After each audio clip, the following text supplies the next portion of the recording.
Luxury stops being about price the moment money stops being scarce.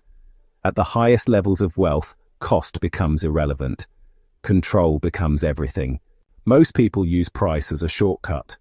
Expensive means better. Higher cost means higher status. But once financial constraint disappears, that shortcut collapses. When anything can be purchased, price stops signaling refinement, and a different metric quietly takes its place. Economics explains this shift with a principle that is both profoundly simple and universally applicable. It's a concept that governs everything from your morning coffee to multi-million-pound acquisitions. Consider that first cup of coffee in the morning. It's a revelation. It sharpens the mind, warms the hands, and provides a significant jolt of satisfaction. The utility is immense. A second cup is still pleasant, but the boost is less pronounced. By the fourth or fifth, you're no longer gaining focus. You might just be gaining anxiety. Each additional unit provides less benefit than the one before it. This is the law of diminishing marginal utility. While your total satisfaction might still be increasing, the rate at which it grows slows dramatically with each new addition. Now let's apply this to wealth. The first luxury purchase often feels transformative. Acquiring that first handmade suit, that first piece of fine art, or that first high-performance car delivers a powerful emotional and psychological return. It's a milestone, a tangible symbol of success that fundamentally alters one's self-perception. The utility gained is enormous. The 10th such purchase feels incremental. It's a nice addition, a refinement to an existing collection. The pleasure is real, but it's familiar. It confirms status rather than creating it. The emotional peak is lower, the experience less memorable. By the 100th, the purchase barely registers. It becomes an act of accumulation rather than appreciation. The new item is just one more among many, its individual significance diluted to almost nothing. The emotional return is negligible. The utility curve has flattened completely. This is the critical turning point. As wealth grows, additional spending on material goods produces a progressively smaller emotional return. The ultra-wealthy recognize that another supercar won't solve the problem of traffic, and another mansion won't create more hours in the day. The marginal utility of more stuff approaches zero. Their focus, therefore, must pivot from acquisition to optimization. They begin to deploy their resources not on objects, but on systems. They invest in things that buy back their most finite asset, time. A full-time assistant who manages their schedule flawlessly, a private chef who eliminates the mental load of meal planning, or access to private aviation that erases the friction of commercial travel. These services don't add more things to their life, they remove obstacles from it. And so, the fundamental question of wealth evolves. It stops being, how much does it cost? And becomes, what problem does it solve? What friction does it remove? Early wealth often accumulates symbols, cars, properties, visible upgrades, but extreme wealth evolves into calibration. How is time structured? How is attention protected? How is energy preserved? Luxury becomes about tuning life, not expanding it. In the world of conventional wealth, the primary metric is accumulation. More assets, more income, a higher number on a balance sheet. But beyond a certain threshold, a fascinating psychological shift occurs, one that behavioral economics helps us understand with profound clarity. It's the principle of diminishing marginal utility. The first $1 million transforms a life. The 100th million barely registers. When the pursuit of more money ceases to deliver a proportional increase in well-being, the calculus of value fundamentally changes. The focus pivots from a currency you have in abundance, money, to the one you can never get back, time. Consider a simple choice. One could spend an extra £100,000 to upgrade from a supercar to a hypercar, gaining a few seconds on a theoretical lap time. Or that same capital could be deployed to retain a world-class executive assistant or a household manager for several years. The car offers a marginal, fleeting thrill. The assistant, however, reclaims hundreds, if not thousands, of hours. Hours spent not on logistics, scheduling, or mundane problem-solving, but on core work with family or in deep thought. This is the new ROI. It's here that the ultra-high net worth individual's decision-making framework diverges entirely from the norm. They evaluate every choice not by its price tag, but through the lens of its opportunity cost, measured in units of time and cognitive energy. The question is no longer, can I afford this, but what is the time cost of doing this?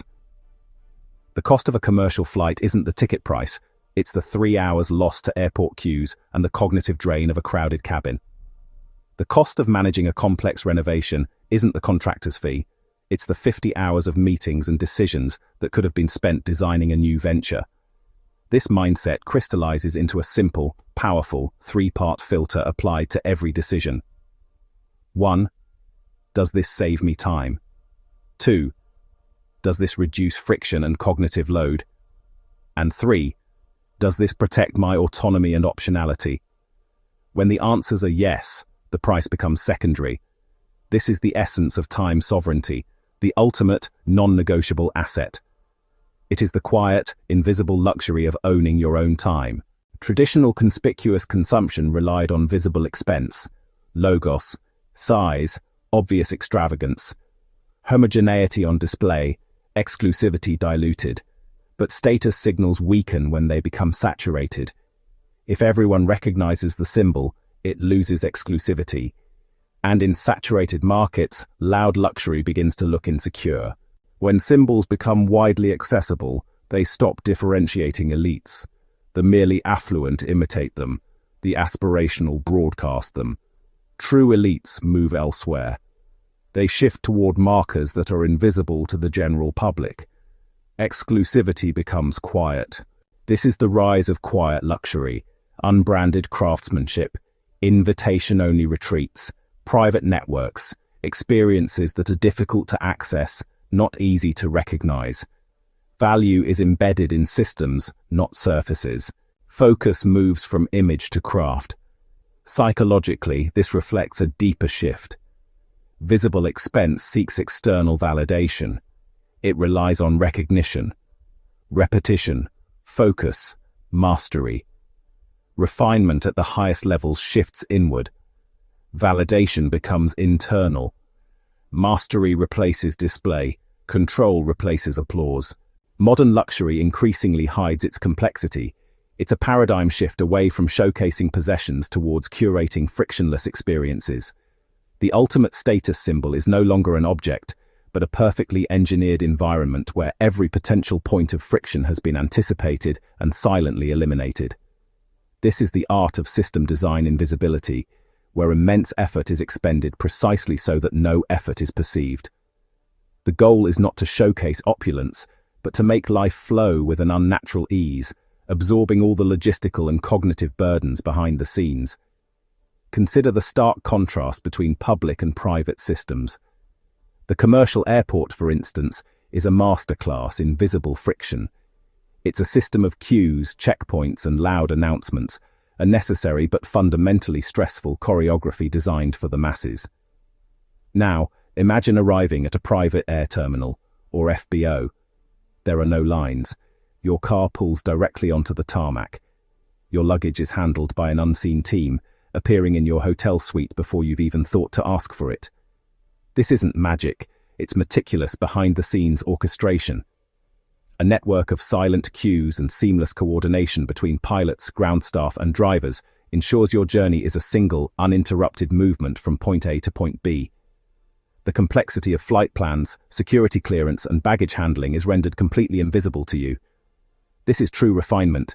It doesn't just reduce friction, it erases it from your reality entirely.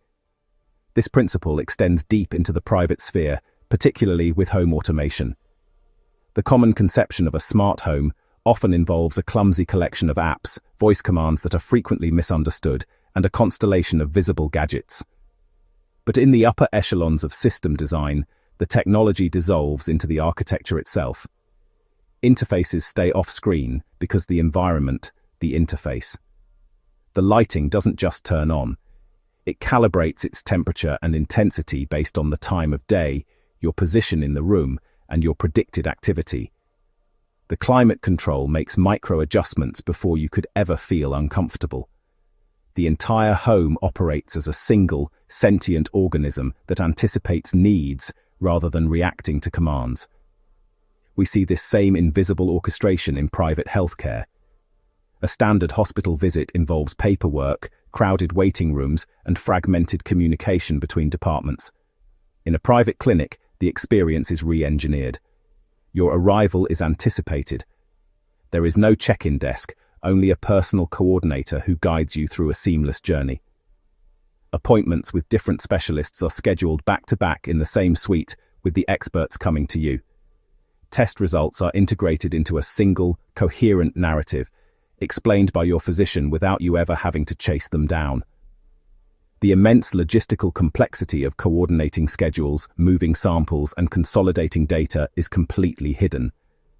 The system is designed around the patient's emotional and physical ease, absorbing all the administrative effort.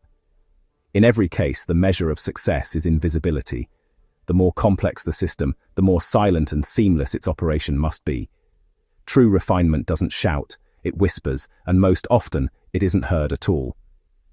As wealth increases, risk perception changes, financial risk declines, reputational risk increases, avoidance, discretion prioritized, overt displays invite scrutiny, scrutiny invites vulnerability, discretion protects freedom, and freedom becomes more valuable than spectacle. Luxury hospitality now prioritizes emotional ease, frictionless check-ins, room hushes, customizable privacy, spaces engineered for calm, no interruption, only relief. The experience must feel seamless, not impressive. Seamlessness signals competence. Earlier eras equated wealth with expansion, more visibility, more acquisition, more exposure. Today, luxury evolves toward reduction, less noise, less visibility, less unnecessary complexity. Positional goods derive value from relative scarcity. But when wealth concentration increases globally, visible goods proliferate. Triptych of time, privacy, and access. Scarcity must migrate elsewhere. Into time, into privacy, into access that cannot be photographed. The wealthiest individuals no longer seek accumulation, they seek calibration. Life optimized for flow, clarity in motion, light perfect. Schedules engineered for autonomy, environments designed for clarity. Luxury becomes a system, not a spectacle. Luxury stops being about price when price no longer constrains. What remains is control. Time, sovereignty, privacy, friction removed. At the highest levels, refinement is not about what something costs. It is about what it eliminates. And the most valuable elimination is noise.